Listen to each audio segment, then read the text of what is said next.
Time is precious. My name is Werner Puchert, and this is Finding Frequency. So 2020 has thrown another curveball. This morning I heard my mom actually informed me that my aunt died suddenly and very unexpectedly last night. Now, I haven't seen my aunt in quite some time, but I've been kept well updated on her progress and what she's been up to.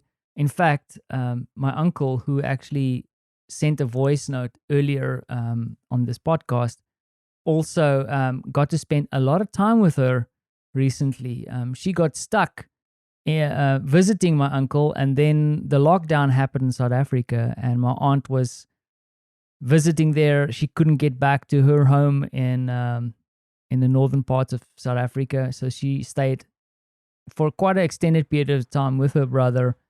And I think in a way that was also kind of a blessing in disguise. My dad got to see her there briefly before the whole pandemic hit us, so it was good for my dad to also spend time with her. He sent me a note earlier today just to tell me that.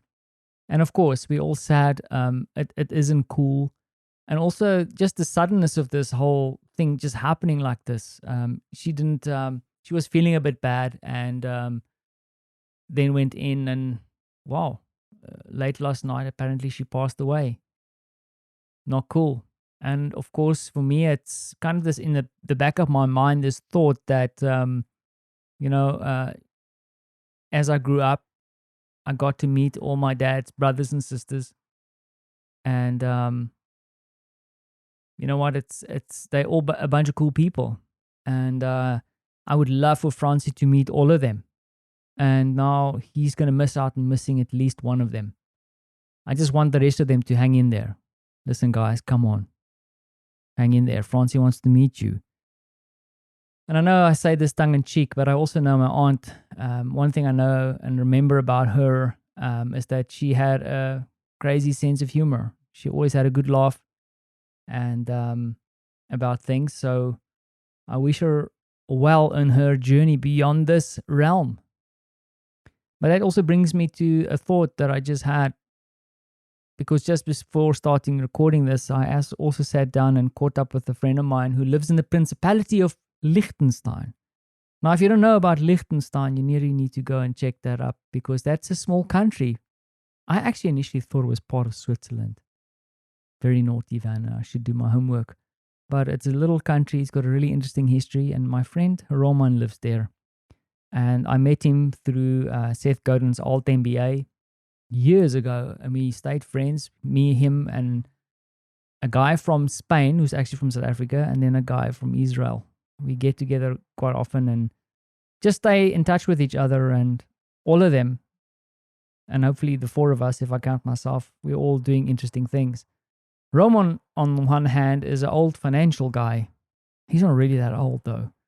And he quit his job as a financial advisor, working on high-end banks, and he started a small coffee truck thing, like a little hipster coffee truck. It's one of these projects that he has. And recently he started, he created this stage where people can do performances next to the truck. And he just told me that his truck and his stage was used in a bunch of events in Liechtenstein, official events, and it came as a surprise. He didn't know, and there was a lot of stress, and he spoke about the whole event, and the thing that brings me back to how precious time is and the time we spend with our loved ones.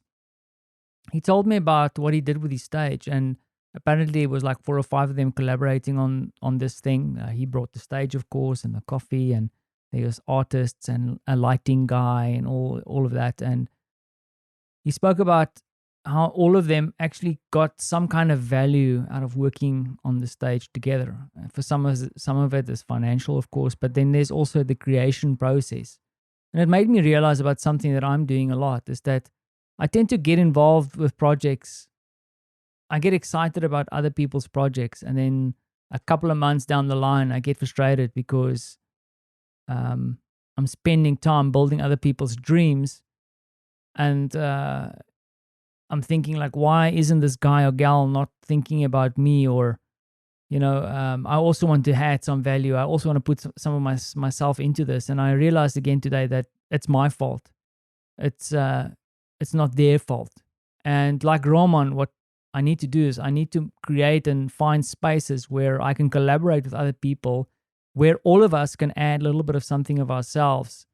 And in my case, what is important is that I need to start looking at what is it that I get out of this project or collaboration with someone else.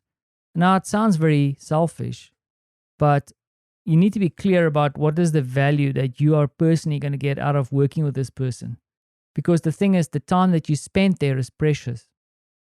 In my case, I've cut down on a lot of side projects and meetings and things that wasn't really adding value to my life, because I realized that some of that time is time that was taken away from my family. Spending time with Francie, spending time with Marta. And during the course of this pandemic, if I had to do what I used to do, I probably would have stayed at home for many of our little countryside trips, or to work on other people's dreams. So it's important to make sure that you invest your time well, I think. Especially when I think of my aunt. I wish I spent a bit more time with her or connected with her, but I know that we were on good foot. I think she also listened to one or two of the episodes here. So in a way, I'm trying to generously share here. And I hope that if you listen to this, you realize that Vanner comes from a whole bunch of people, a whole bunch of interesting, loving people, both here in Poland and in South Africa. I mean, I'm okay, but you should see my family. You should see my friends. They're brilliant. And my aunt is just one of them. So